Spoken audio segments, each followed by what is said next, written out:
Long ago, in a quiet village surrounded by rivers and tall grasses, there lived a beautiful girl named Amma. She was the pride of her family, with skin smooth as polished wood and eyes that shone like the river at sunrise. Yet she refused every man who came to ask for her hand. "No one is worthy of me," she would say.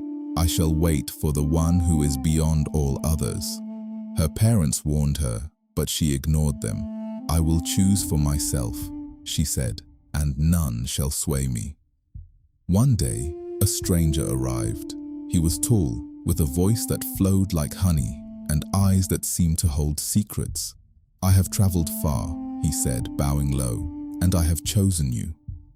Amma, flattered and curious, agreed to go with him. They walked through forests where the sun barely touched the ground, past hills that seemed to touch the clouds, until they reached a house she had never seen before. As night fell, the stranger's charm began to fade. His voice hollowed, his features stretched, and before Amma's eyes, he transformed. What had seemed a man was now a skull, empty-eyed and grinning. Amma screamed, but the skull spoke.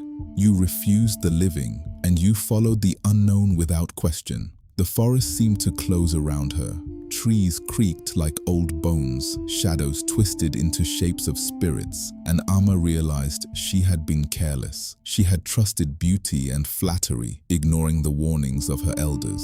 For 3 nights, she wandered in the forest, lost and hungry, until she finally returned to her village. She was safe, but she had changed. Her pride was humbled and her mind sharpened with caution. She learned that appearances can deceive, that haste and pride bring danger, and that the wisdom of elders is not always to be ignored. From that day on, Amma listened more, questioned more, and chose more carefully.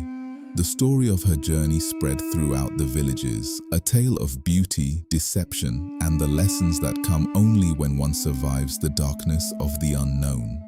And so, the people say, the girl who married a skull became a story, a warning, and a guide for generations who would follow.